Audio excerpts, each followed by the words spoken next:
Welcome sa part 1 ng ating tutorial para sa Siemens Logo Soft Comfort Programming Software. Ang Logo Soft Comfort Software ay ginagamit para sa program ng Siemens Logo Base Module. So, ito yung desktop icon ng Logo Soft Comfort na software. So, although pwedeng mag-program directly ng simple automation tasks sa Siemens Base Modules, kailangan ang Soft Comfort software para i-configure ang mga advanced at special na function blocks. So, kailangan din ang Soft Comfort sa pag-program ng mga Siemens Logo Pure versions. So, ito yung mga model na walang display. So, bago tayo mag-umpisa mag-program, i-familiarize muna natin ang iba't ibang area dito sa user interface. So, unang-una, meron tayo ditong tinatawag na menu bar. Okay, so dito lahat ng program functions at options ay makikita sa bawat kategory. So, meron tayong file. So, pwede tayo ditong magbukas ng panibagong circuit diagram. Dito natin pwedeng isave ang ating program. At dito naman sa edit, pwede nating i-undo, redo, copy, paste, or delete ang mga blocks natin na nilagay dito sa ating program editor. So, mayroon tayong format. Pwede nating format ang ating font. Then, view, tools. So, transfer. So, dito natin pwedeng i-download ang ating program or i-upload galing sa ating base modules. Then, Windows at help. Dito natin pwedeng tingnan kung ano yung mga explanation para sa mga blocks na ito. Okay, so pwede nating tingnan sa help para maintindihan natin kung paano ito gumagana itong ating mga functions. Then, ito naman ang standard na toolbar. So, dito natin makikita ang mga importanteng commands kung saan pwedeng i-execute kaagad sa pamamagitan ng pag-click ng mga symbols na ito. So, makikita rin itong mga symbols na ito dito sa menu bar sa kanya-kanyang kategory. Then, ito naman ang ating tinatawag na diagram editor. So, dito tayo gagawa ng ating program. So, dito naka-display yung mga bagong gawang program or yung mga nakabukas na program. Kung meron tayong mga previously na ginawang program, pwede nating buksan at makikita natin dito. Okay, so pwedeng magsabay-sabay na mag-view ng hanggang 3 program. Kailangan lang nating iset itong split functions dito para makapagbukas tayo dito ng hanggang 3 circuit diagram. Then, sa itaas banda ng diagram editor ay makikita naman natin ang programming toolbar. So, nandito ang mga tools na magagamit natin habang binubuo natin ang program. So, dito rin makikita ang simulation command at online test command kung gusto nating i-online test ang ating program galing sa ating logo base modules. Then, ito ay ang instruction tree. Okay, so dito makikita lahat yung mga function blocks na pwede nating gamitin. Then, dito meron tayong option na diagram mode or network mode. Okay, so sa diagram mode, pwede tayong gumawa kagad ng ating program. So, pwede tayong mag-edit, magbukas ng existing na program, mag-simulate at mag-download papunta sa ating logo base modules. So, sa ilalim ng diagram mode, makikita natin itong diagram tree. So, nandito lahat nakalist yung kasalukuyang ginagawa natin at yung mga nakabukas na circuit diagrams. Then, ito naman ang network project. So, sa network project, dito natin kinoconfigure ang ating network projects. So, kapag nakapag-add tayo ng new device, magbubukas yung panibagong circuit diagram natin dito sa ating diagram editor. Okay, so sa ilalim ng network project ay ang network project tree. So dito natin makikita lahat ng mga devices na naka-add dito sa ating network project. Dito naman sa network view, ito ang working space para sa configuration ng network at dinidisplay lahat ng devices na naka-add sa ating network.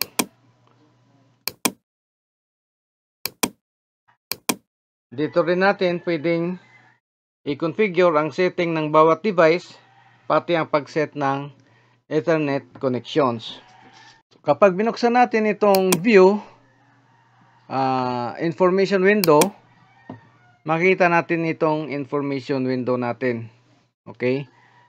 So, sa information window, dito natin makikita kapag ang draft program natin ay may syntax error na dahilan para hindi may download ang ating program sa base modules. At kapag meron tayong ginawang circuit diagram, dito rin makikita ang lahat ng resources na ginamit, halimbawa kung ilang I/O at program memory ang nagamit, pati na ang possible na logo base modules na pwedeng gamitin. Okay, so i-click lang natin dito sa view at i-click natin itong information window. At ang pinakahuli ay ang status bar. So ito yung status bar natin. Okay, so dito natin makikita kung anong type ng Siemens logo base module ang ating ginamit at ang zoom factor ng ating circuit diagram. So dito rin natin makikita kung anong page number ang nakabukas sa ating diagram editor. Ngayon ay gagawa tayo ng ating unang real program dito sa Logosoft Comfort software. Ang project na gagawin natin ay isang lighting at fan controller sa loob ng bathroom kung saan ang exhaust fan ay aandar na may time delay pagkatapos may switch on ang ilaw para makapag-save ng energy. At kapag in-switch off naman ang ilaw, ang exhaust fan ay mananatiling nakabukas na may off delay sufficient para ma-extract ang bathroom odor. Kung gusto nating magdagdag ng panibagong circuit diagram, i-click lang natin itong drop down arrow na ito at pwede tayong mamili ng kung anong type ng diagram ang ating gagawin, either function block diagram, ladder diagram, or user defined diagram. At kapag clinic naman natin ito directly, ang new symbol na ito, magbubukas yung type ng diagram depende dito sa nakaset sa default option natin. So dito sa default editor, pwede nating iset either gusto nating ladder editor or function block editor ang ating default. Okay, so pwede rin dito sa file. Pag clinic natin itong new, pwede tayong mamili kung anong type ng diagram ang ating gustong gawin. Okay, so click natin itong new symbol. Magbubukas itong logo settings window. Sa program name, i-type natin ang title ng ating program. So, light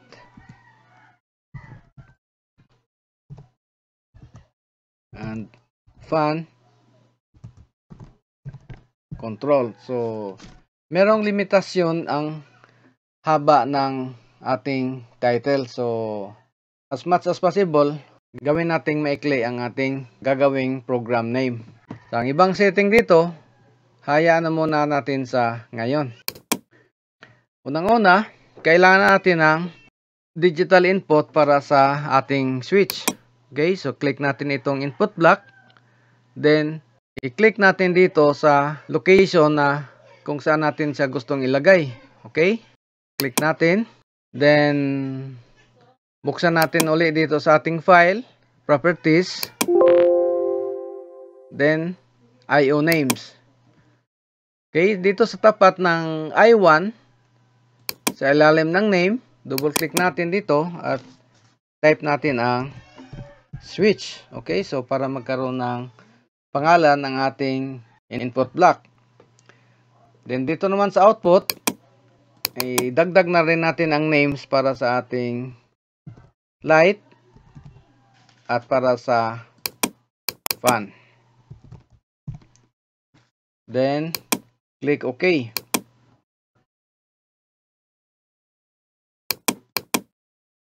Katapos, mag-add tayo ng ating output ngayon.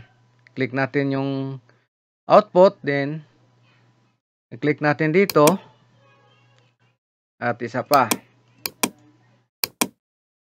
Okay? Kapag hinighlight natin ito, yan, makikita natin nag-activate ang mga symbols na ito. So, ito yung mga symbols para sa alignment ng mga devices natin dito. So, ito ay align vertically. At ito naman, align horizontally. So, ito yung ating gagamitin para mag-align horizontally itong dalawang device na ito. Okay, so click natin. Yan, nag-align. Pwede rin natin gamitin itong symbol na ito. So, kailangan lang mag-assign tayo dito ng value para sa kanyang distance. So, kapag sinit natin yung value dito, mag-align ito na may specific na distance sa bawat device. Okay? So, ito naman, highlight natin yung dalawang device na ito at i-click natin yung align vertically. So, automatic siya na mag-align. Or pwede rin na i-click natin ito at mag-align siya na mayroong specific na distance sa bawat device. Okay? Then, i-add natin ang ating on-off delay. So, kailangan natin ng on-off delay para sa ating fan. Then, double-click natin para magbukas yung kanyang setting. So, set natin ng halimbawa 5 seconds lang para sa on time. Okay? So, pag on ng switch natin, magbibilang muna ng 5 seconds bago tayo magkakaroon ng output. Then, off time naman, halimbawa 10 seconds. Kapag nag-switch off tayo sa ating switch, magbibilang ng 10 seconds na delay bago niya i-switch off ang ating output.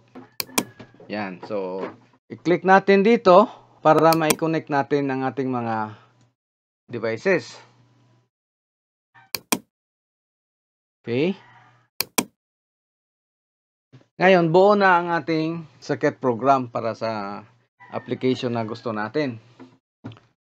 So, bago natin i-download, pwede natin itong i-simulate para makita natin kung gumagana ang ating program na ginawa. So, click lang natin itong simulate na symbol. Okay, so pwede natin siyang i-click dito sa switch mismo na block, sa input block natin, para ma-simulate natin itong switch natin.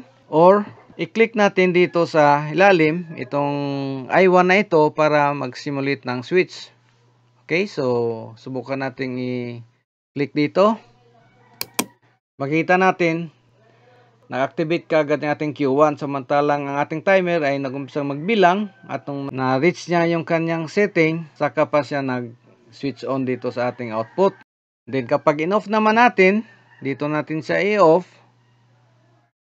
Okay, so makita natin, nag-off kagad yung ating Q1. Makita rin natin dito at nag-umpisang magbilang naman para sa off delay. So kapag na-reach niya yan, saka siya mag-off. Okay, so yan. Kapag successful ang ating simulation, ibig sabihin, gumagana ng tama ang ating program na ginawa, pwede na natin siyang i-download sa ating base modules. So, sa ating device mismo.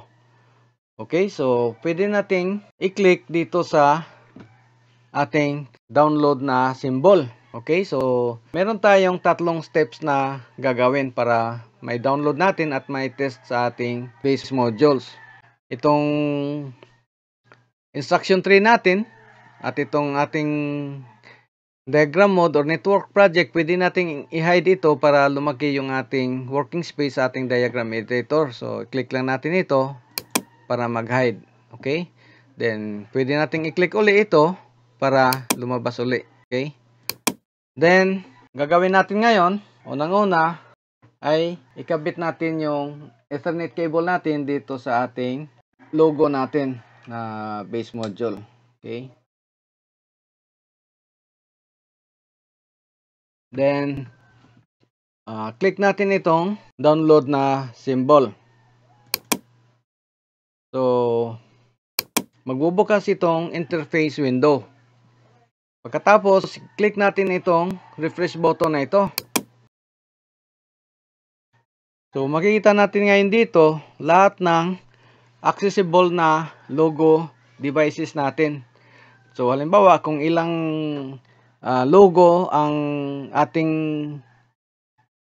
kinonfigure sa ating network, makita natin lahat yan dito. So, sa ngayon, dahil isang logo lang naman ating kinonfigure, ang nakakabit sa ating network ngayon, so ito lang ating makikita. So, i-click natin ito para i-transfer niya sa ating target IP address dito. Okay, so pag-click natin, makita natin nagkaroon ngayon dito ng IP address. So, ito rin yun. So, pwede nating i-test muna kung meron tayong connection papunta sa ating Siemens logo natin. So, makita natin kapag nagkakaroon siya ng communication, ito ay nagbi-blink dito sa may LAN na LED. So, click natin OK. So, makita natin nagkaroon ng check at naging green ang line mula sa PC papunta sa Siemens logo natin. So, ibig sabihin, okay ang ating connection. Okay, so click natin ng OK. So, mag-umpisa ngayon mag-download. Makita natin na nagda-download ngayon. Then, yes, the device is in stop mode. Change to run. Yes. Okay, so ready na ngayon ang ating program dito sa ating device. Titingnan natin kung gumagana yung ating program na ginawa. Okay, so ito yung ating switch. Okay, then itong indicator naman natin na ito yung ating light. Ito naman ang ating fan. Kapag sinwitch natin ito, dapat andar ang ating light. Okay, so makita natin umilaw. After 5 seconds, dapat andar ito. Okay? So, pag switch off natin, mamamatay dapat ang ating light. Then, after 10 seconds, mamamatay ang ating fan.